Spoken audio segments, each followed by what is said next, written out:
Hello Internet, and welcome to this new video series that I like to call Pure Speculation, History's Mysteries. It differs from the interesting history video series I'm doing in as that is based upon, shall we say, conventional historical evidence and knowledge. Nothing I say there will not be basically accepted by the majority of historians. This will be a primarily me speculating about some aspects of history that are either a mystery or just basically unexplained.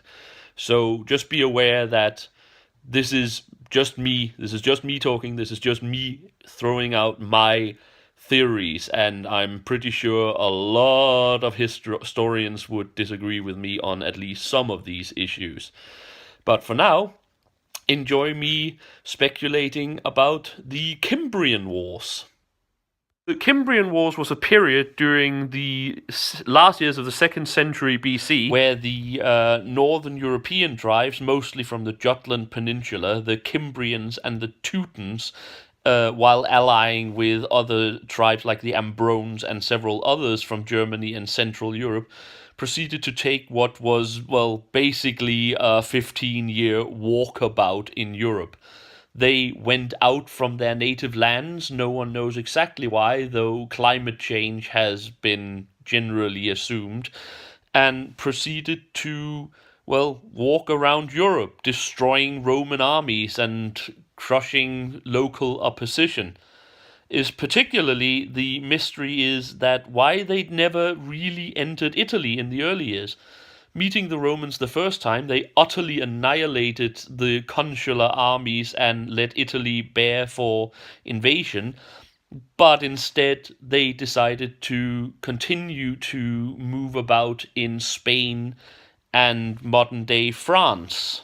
For nearly 10, 12 years, the northern tribes moved around Europe, crushing Roman armies whenever they had a chance to go against them, destroying local opposition, and generally making a nuisance of themselves.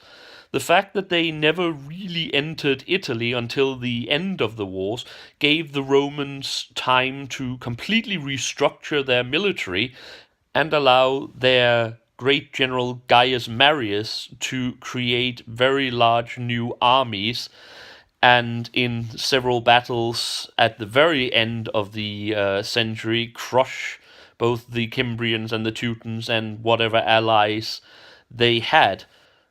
Interestingly, this led basically in a direct line to the civil wars of the 1st century Roman world, but that might be for a different video about the founding of the Roman empires on the ruins of the old republic. A few sort of mysteries, or at least unexplained things, is part of this particular set of wars, primarily the why did these tribes even make these wanderings? It is often assumed that they were looking for a new homeland after some climate catastrophe in their own native areas, but they won several wars. They had control of huge land areas from time to time. Why didn't they just settle? Why didn't they go into Italy, as has already been mentioned?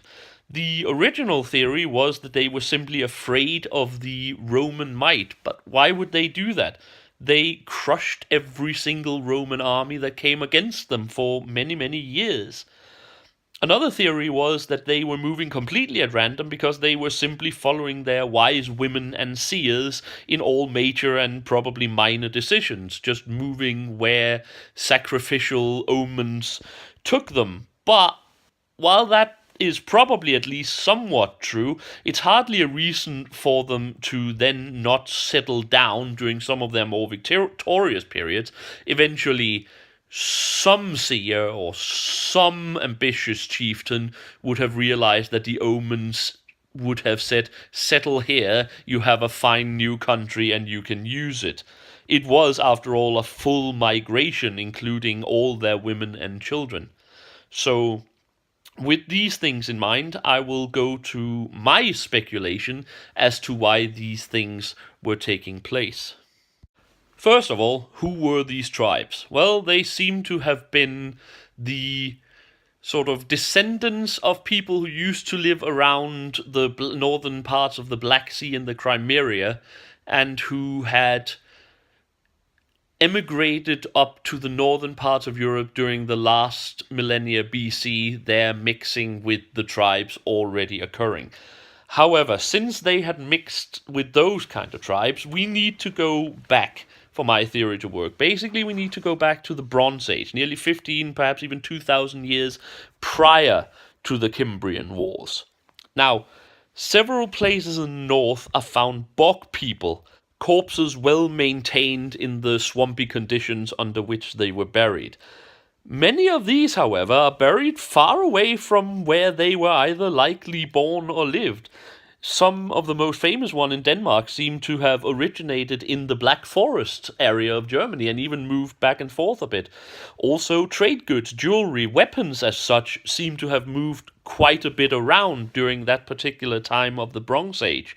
Now, exchanging, for instance, marriage prospects or religious figures between various tribes is not an abnormal thing to do. It is, in fact, very regular. But what it does indicate that already several thousand years BC there was a wide-ranging, important northwest central Europe sort of cultural empire, perhaps even as early as the Neolithic, but certainly during the Bronze Age. Now, I'm of course not talking about an empire as such. I doubt there were any kingdoms that was basically any larger than how long the local king could throw a spear from the top of the hill on which he sat. But consider it sort of a cultural circle of generally similar civilizations with trade and religious connections throughout Central Europe. As the Celtic expansion began in Europe during the Iron Age, this cultural circle would then have, broken down or broken up, as you might say, as the original inhabitants of northwestern Europe either lost connections to each other or was simply sucked in to the dominant Celtic culture that was spreading throughout the area. It would make sense then that it would be in the outskirts of this particular cultural development, such as the far corners of the British Isles and in the Scandinavian lands, that the inhabitants would have kept their older culture for longer, rather than being assimilated seamlessly into the greater Celtic cultural practices, as they were simply farther away from the center of this new development. Of course, at the same time, further changes from, shall we say, the original culture of these tribes that I have postulated existed would have taken place exactly in these years as the Roman influence spread from south of the Alps and had already taken hold in at least the southern parts of France at the time of the Cimbrian Wars. So this then would be my theory. Whatever originally caused the tribes in Jutland to start moving out from their native lands, probably some climate catastrophe or another, they were then, shall we say, shocked or surprised or had their eyes opened to how much the world has changed from their probably very distorted traditions of how things should have been, how much their traditions was out of sync with actual reality, and I think that's the secret. While they probably did move on orders from seers and priests, and while they were looking for a new country to settle in, they weren't just moving completely at random. They weren't even looking that hard for new land alone, because then they would still just be strangers amongst the now dominant Romano-Celtic tribes. This would also explain their tribal alliances, where those other tribes also started moving strangely about without ever truly coalescing into a single massive tribal horde under some dominant chieftain. They were not simply in it to find a new homeland or to gain plunder. My theory is that they were moving around, destroying the enemies they found, trying to re-establish the pre-Celtic cultural empire or cultural circle that they were at present the last remnants of. This will also explain why the tribes didn't go into Italy until later in the war, despite beating the Romans repeatedly. They didn't need to, since Italy was never part of their old areas of trade and contact, so they didn't care to go there until the constant Roman armies opposing them, and probably the rumors and evidence they saw of Roman wealth and luxury, prompted the change in, well, politics after 20 years nearly of wanderings and warfare. If my theory are correct, the whole thing was, of course, doomed to failure from the start. That was not how you would go about changing the overall cultural practices of an entire continent, but it might at least explain some of the mysteries of the Cimbrian Wars that has bedeviled historians for the last 2,000 years. Following their final defeat to Marius, certain remnants of the tribes, or even just refugees, would then probably have moved back towards their old native lands, mixed with the tribes that had remained there, and their connection to the Celtic Romano world would then help explain the new sort of Greek-Roman inspired mythology and culture that was sneaking into the Scandinavian or South Scandinavian world at the time. However, that might also be a video for another time. Well, there you have it. That's my theory. It has actually very little evidence to speak for it, and I'm sure most historians will strenuously disagree with me, including perhaps even up to personal invectives about the composition of my brain. It is, however, my theory as I see it to explain some of the mysteries and unexplained actions of this particular time period and issue.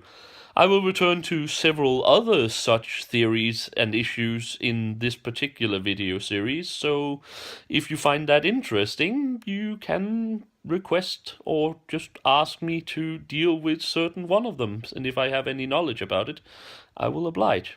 Until then, I have been the Sage, and I wish you all a very happy day.